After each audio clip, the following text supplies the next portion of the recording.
In this lesson, we will learn about motion capture, or mocap for short. Motion capture is recording real-life movement and taking that into a computer program. Once it's in the program, you can apply it to a 3D character and it will move just like the real person. There are many different ways to capture the data. The most common method is optical, or capturing the data with bulbs and cameras. The actor wears a suit covered in small reflective bulbs. Then you surround the stage with specially lit cameras and record the action.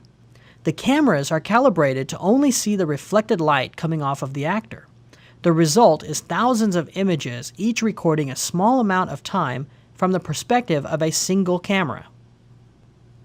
Depending on the system, the motion capture software then looks at all of the images, tracks each point of light, and outputs a file that has keyframe data, which can then be read into a computer animation program. There are a few problems that can happen at this step. For example, what happens if two of the lights cross each other's path? Well, the computer had to take an educated guess on which light is which. Sometimes this switches them, changing the data of the rest of the session. After you have the keyframe data, you can import that into your animation program.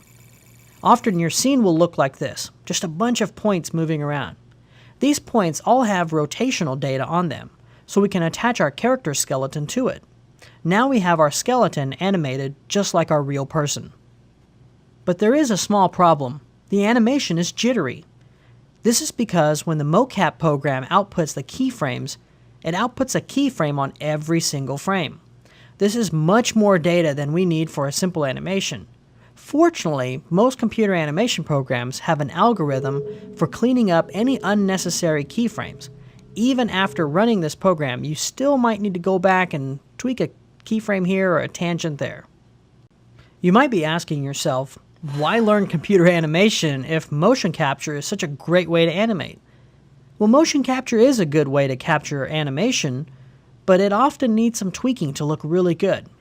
Motion that looks good on a real actor might not be exaggerated enough to look realistic on a 3D character. There are also many times that it's just too dangerous or expensive to use motion capture. In that instance, you do need to animate by hand.